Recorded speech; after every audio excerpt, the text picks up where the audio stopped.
Praise the lord ప్రియులారా, ప్రభు మాట్లాడుతుండగా విందాము. చాలా మటుకు వీడియోలో మనల్ని క్రిస్టియన్స్ అంటే కొండగొర్రెలు అంటున్నారు.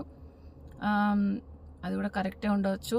ఎందుకంటే దొంగ పాస్టర్లు, డోంగి బాబాలు, బైబిల్లో సరిగా తెలియని క్రిస్టియన్స్కి అనేకమైన వర్సెస్ని, వచనాలను మిస్ఇంటర్ప్రిట్ అంటే మీనింగ్ వేరు చేసి మాట్లాడుతూ యాక్చువల్ మీనింగ్ని మర్చిపోయి దాచిపెట్టి టైత్ విషయంలో కానీ, చర్చికి రావడం విషయంలో కానీ అనేక విషయాల్లో త్రోవ తప్పిస్తున్నారు.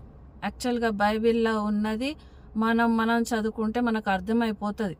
అది చదవక, దానికి టైం ఇవ్వక, బైబిల్కి దివారాత్రములు దాన్ని ధ్యానించమని ప్రభు ఆజ్ఞ ఇచ్చాడు. కానీ మనము ముఖ్యమైన దాన్ని పక్కకు పెట్టడం ద్వారా మనం పాస్టర్ల మీద డిపెండ్ అవుతున్నాం. వాళ్ళు ఇక చెప్పింది వాళ్ళు చదువుతారు కాబట్టి వాళ్ళు చెప్పింది కరెక్టే ఉండొచ్చు అనుకొని, ఇంత ఎడ్యుకేటెడ్ ఉన్న వాళ్ళు కూడా బైబిల్ని చదవకపోవడం ద్వారా ఆ పాస్టర్లు చెప్పేవన్నీ కరెక్ట్ అనుకొని త్రోవ తప్పిపోతున్నారు. ముఖ్యంగా టైత్ విషయంలో, ఇంకా చర్చ్ అనేకమైన వాటి విషయాల్లో అసలు వచనాలను మనం చదివితే మనకి ఈజీగా అర్థమైపోతుంది. కానీ వీళ్ళు ఏం చేస్తున్నారంటే వాటిని మిస్ఇంటర్ప్రిట్ చేస్తున్నారు. కాబట్టి మనము నిజంగానే గొర్రెల్లాగా ఉన్నాం. మనం ఎవరిని నమ్ముతున్నామంటే గొర్రె చర్మం ధరించిన తోడేళ్ళని నమ్ముతున్నాం. యేసు ప్రభువు అప్పుడున్న పరిసయ్యులను, సద్దుకీయులను, శాస్త్రులను, నిలువుటంగిలు వేసుకునే వాళ్ళని నమ్మొద్దని ఆ కాలానికే చెప్పాడు. అంటే ఆయన ఉన్న సమయంలోనే పాస్టర్లు అంత భయంకరంగా ఉన్నప్పుడు ఇప్పుడు ఇంకెంత భయంకరంగా ఉంటారు చూడండి. వాళ్ళు సాతాను ఏజెంట్స్గా మారిపోయారు.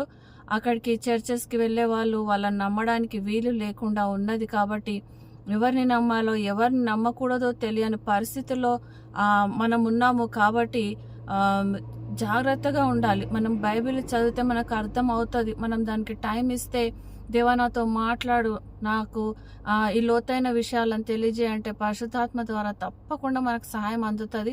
మనకు ఎవరు చెప్పాల్సిన అవసరం లేదు. ఇప్పుడు మనం బాగా బైబిల్ చదువుకుంటున్నాం అనుకోండి, పాస్టర్లు చెప్పేది తప్పని మనకు తెలిసిపోతుంది. ఎవరు మనల్ని గైడ్ చేయాల్సిన అవసరం లేదు. ఆయన అన్నాడు కదా, పరిశుద్ధాత్మ మీ మీదకి వచ్చినప్పుడు మీకు ఎవరు బోధించిన అవసరం లేదు, సమస్తం మీకు తెలిసిపోతాయని. కాబట్టి బైబిల్లో రీడింగ్ చాలా ఇంపార్టెంట్. మనము దేవుని మీద ఆధారపడదాం, ఆయన వాక్యం మీద ఆధారపడదాము. పాస్టర్లను నమ్మి మోసపోవద్దని ప్రభు తెలియజేస్తున్నాడు. ఆ కాలంలోనే నమ్మొద్దన్న దేవుడు ఈ కాలంలో మరింత జాగ్రత్తగా ఉండమని తెలియజేస్తున్నాడు. దేవుడు ఈ వాక్యాన్ని దీవించును గాక. ఆమెన్.